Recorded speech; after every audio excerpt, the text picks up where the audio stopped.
güzelsin tarif edemem. Analar anası Anadolu'sun. Sensiz yaşayamam, sensiz edemem. Analar anası Anadolu'sun.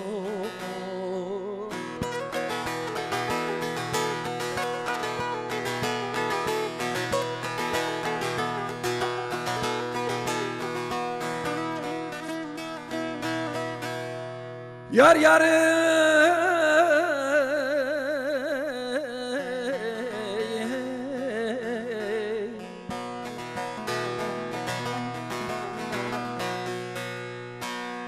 Mevlana'ya mana sezdiren sensin. Yunus'u bağrında emziren sensin.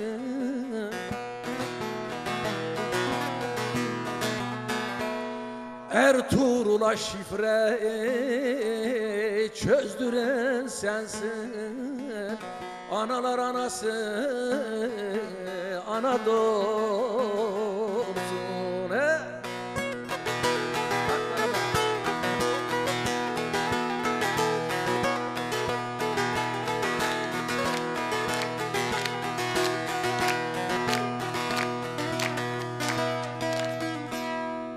Yar yarı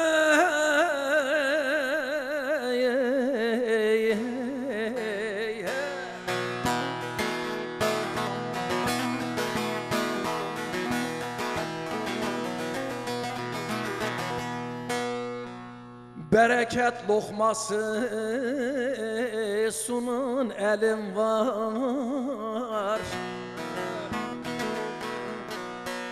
Mazlumlara kanadım var, kolum var.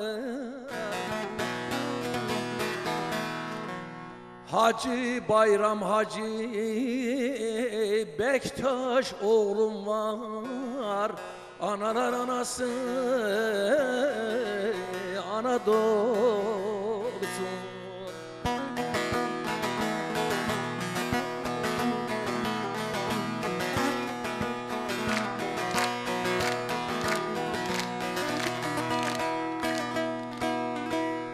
Sultanlar katında şöhretin şanın, onun için gözdesin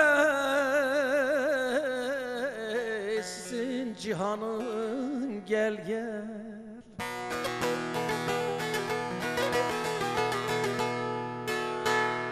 Saçını taradın Kara Fatma'nın, analar anası Anadolu.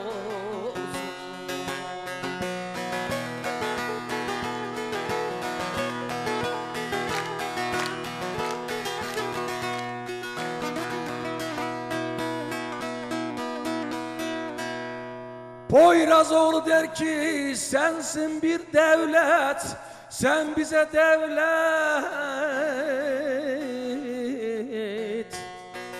Senin evladındır bu Necip millet.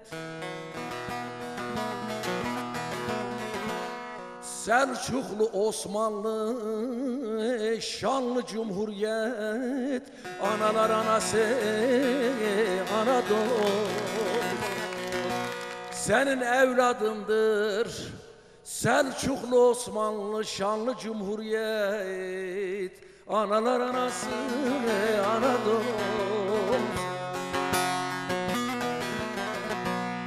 Hemen arkasına bir de bakalım. Şimdi bir sayfayı değiştirerek ne okuyoruz?